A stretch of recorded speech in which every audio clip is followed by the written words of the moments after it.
Assalamualaikum warahmatullahi wabarakatuh. Perkenalkan, saya Ida Amalia dengan NIM akhir 044. Saya dari kelas 1B program studi PGSD 2021 Fakultas Ilmu Pendidikan Universitas Trunojoyo Madura.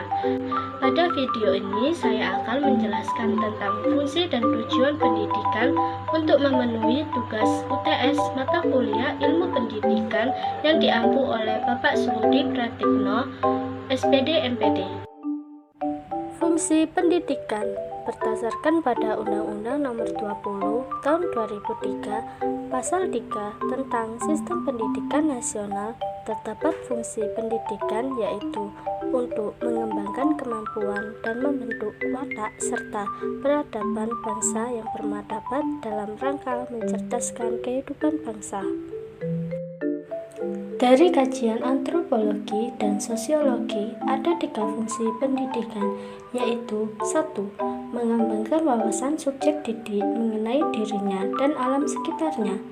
2. Melestarikan nilai-nilai insani yang akan menuntun jalan kehidupannya. 3. Membuka pintu ilmu pengetahuan dan keterampilan. Jadi, fungsi pendidikan secara umum adalah menghilangkan segala sumber penderitaan rakyat dari kebodohan dan ketertinggalan.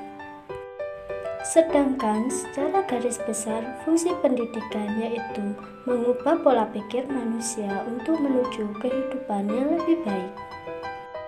Dan dapat ditarik kesimpulan bahwa fungsi pendidikan adalah sebuah manfaat dari hasil pendidikan yang dapat dirasakan manusia dalam kehidupan sehari-hari. Tujuan pendidikan. Terdapat beberapa macam tujuan pendidikan di Indonesia. Yang pertama adalah tujuan umum. Tujuan umum disebut juga tujuan sempurna, tujuan akhir, dan tujuan bulat. Tujuan umum merupakan tujuan di dalam pendidikan yang seharusnya menjadi tujuan orang tua atau pendidik. Tujuan umum biasanya dirumuskan dalam bentuk perilaku yang ideal sesuai dengan pandangan hidup dan filsafat suatu bangsa yang dirumuskan oleh pemerintah dalam bentuk undang-undang. Tujuan umum pendidikan di Indonesia sendiri terdapat pada Pasal 3 Undang-Undang Nomor 20 Tahun 2003 yang tertulis bahwa tujuan pendidikan nasional yaitu untuk berkembangnya potensi peserta didik agar menjadi manusia yang bertakwa kepada Tuhan Yang Maha Esa, berakhlak mulia, sehat, berilmu, cakap, kreatif, mandiri, dan menjadi warga negara yang demokratis serta bertanggung jawab. Tujuan yang kedua adalah tujuan institusional. Tujuan institusional adalah tujuan yang ingin dicapai oleh setiap instansi pendidikan. Dengan kata lain, tujuan ini merupakan kualifikasi yang harus dimiliki oleh setiap siswa setelah mereka dapat menyelesaikan pendidikan di suatu lembaga pendidikan tertentu.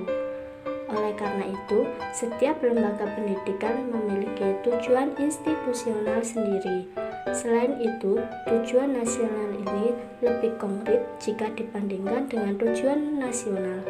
Tujuan institusional ini dapat dilihat dalam kurikulum setiap lembaga pendidikan. Tujuan yang ketiga adalah tujuan kurikuler. Tujuan kurikuler ini harus dicapai oleh setiap bidang studi atau mata pelajaran.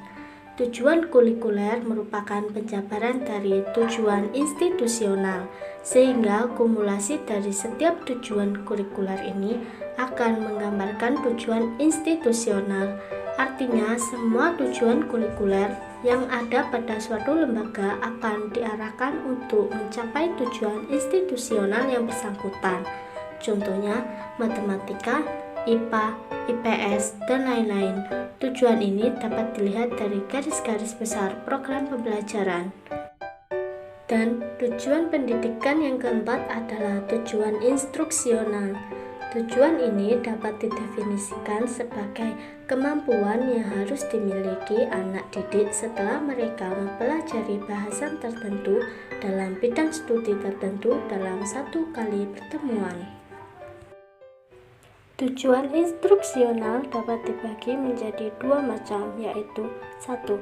Instruksional umum, yang merupakan tujuan pembelajaran yang sifatnya masih umum dan belum dapat menggambarkan tingkah laku yang spesifik.